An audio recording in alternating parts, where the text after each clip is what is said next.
CMC मध्ये विविध समित्यांच्या सभापती उपसभापती पदांची घोषणा. आरोग्य आणि महिला सक्षमीकरणावर भर. Vasai Virar city municipal corporation मुख्यालयात आज विविध विषय समित्यांच्या सभापती आणि उपसभापती पदांची अधिकृत घोषणा करण्यात आली. यामध्ये आरोग्य, महिला व बालकल्याण या महत्त्वाच्या समित्यांच्या पदाधिकाऱ्यांची निवड जाहीर होताच महापालिका वर्तुळात नव्या जबाबदाऱ्यांबाबत उत्सुकता निर्माण झाली आहे.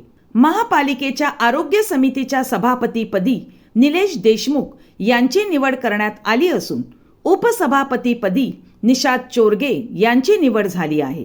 तसेच महिला व बालकल्याण समितीच्या सभापतीपदी बीना फुर्टॅडो यांची तर उपसभापतीपदी सुवर्णा पाटील यांची नियुक्ती करण्यात आली आहे. या निवडीनंतर महापालिका मुख्यालय परिसरात पदाधिकाऱ्यांचे अभिनंदन करण्यात आले.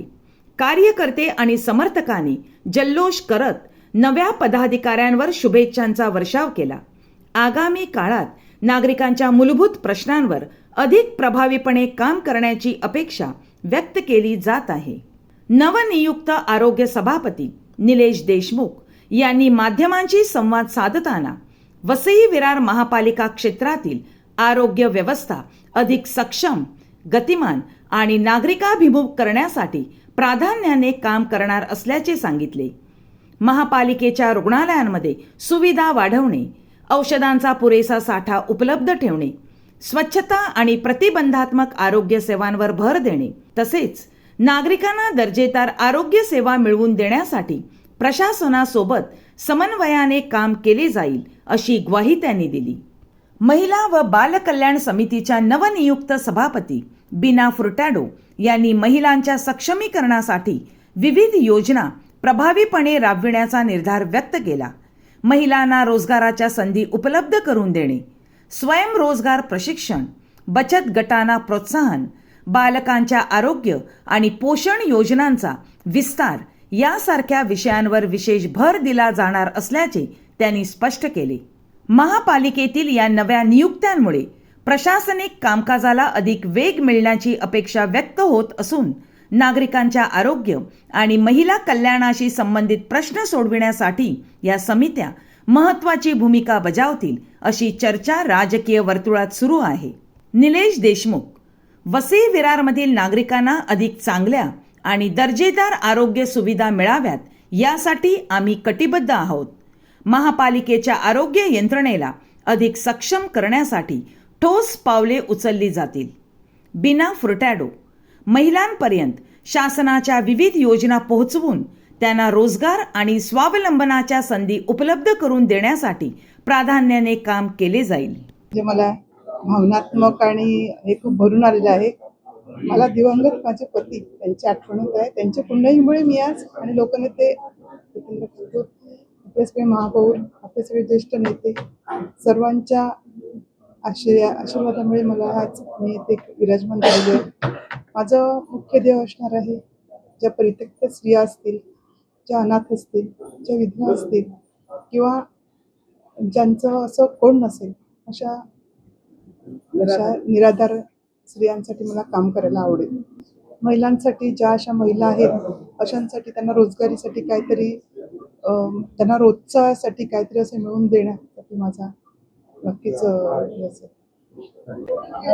लोकनेते यतींद्र ठाकूर यांच्या आशीर्वादाने आज वसई विरार शहर महापालिकेवर माझी आरोग्य सभापती म्हणून निवड झालेली आहे. माझे सहकारी निशाद चोरगे यांची उपसभापती म्हणून निवड झालेली आहे. खरं म्हणजे एक चांगली संधी आम्हाला बहुजन विकास आघाडीने दिलेली आहे आणि या संधीचं सोनं करण्याचा आम्ही प्रयत्न करू. आमचे महापौर राजीवजी पाटील यांच्या मार्गदर्शनाखाली आणि युवा नेते क्षितिज ठाकूर यांच्या सहकार्याने आम्ही चांगलं काम करण्याचा प्रयत्न करू आणि जी आरोग्य व्यवस्था ज्याची काही त्रुटी असतील त्या दूर करण्याचा आम्ही निश्चित प्रयत्न करू. काय वसई विरार शहर महापालिकेमध्ये 7 रुग्णालय, 2 माता बालसंगोपन रुग्णालय, साधारण 15 बाळासाहेब ठाकरे दवाखाने, आपला दवाखाने, त्यानंतर जवळपास 21 प्राथमिक आरोग्य केंद्र अशा प्रकारचा हा सगळा असताना आणि नागरी सुविधा केंद्र हे जवळपास 40 ते 42 आहेत.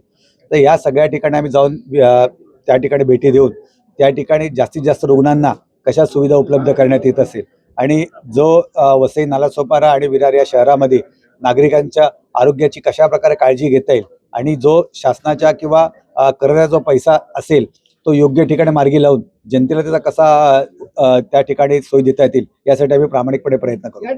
विच्छेदन केंद्रासाठी आम्ही बजेटमध्ये पण तरतूद केलेली आहे, परंतु शवविच्छेदन केंद्रासाठी ज्या काही त्यांच्या क्रायटेरिया आहेत त्या राज्य शासनाच्या मार्फत होत असतात. त्या ठिकाणी जे डॉक्टरची उपलब्ध असते ती राज्य शासनाच्या मार्फत होत असते, पण त्या राज्य शासनाच्या विश्वासात घेऊन त्या ठिकाणी महापालिका जागा उपलब्ध असेल त्या ठिकाणी चांगली बांधणी करून जास्त अशा प्रकारे शवविच्छेदन गृह उपलब्ध करण्याचा आम्ही प्रामाणिकपणे प्रयत्न करू. महापालिकेच्या माध्यमातून जे काही मानधन दिलं जातं आणि त्याच्यामुळे हे ज्या काही स्पेशालिटी ज्या काही स्ट्रीम्स आहेत मेडिकलच्या, म्हणजे साधारण आपल्या रेडिओलॉजिस्ट असेल किंवा आपले या ठिकाणी भूलतज्ञ असेल, तर याचे वारंवार आपण त्या ठिकाणी म्हणजे निविदा काढला तर ते उपलब्ध होत नाही. तर या ठिकाणी त्यातल्या नक्की काही त्रुटी आहेत जसं तुम्ही म्हटलं, तर त्या त्रुटी आम्ही लक्षात घेऊन या ठिकाणी आम्ही त्या ठिकाणी त्याची कारणं शोधून जास्त उपलब्ध करण्याचा प्रयत्न करणार आणि प्रसंगी जो काही त्या ठिकाणी निधी उपलब्ध करायचा असेल तो स्थायी समितीचे सभापती प्रवीण शेट्टी असतील आणि माननीय अजिवजी पाटील महापौर असतील,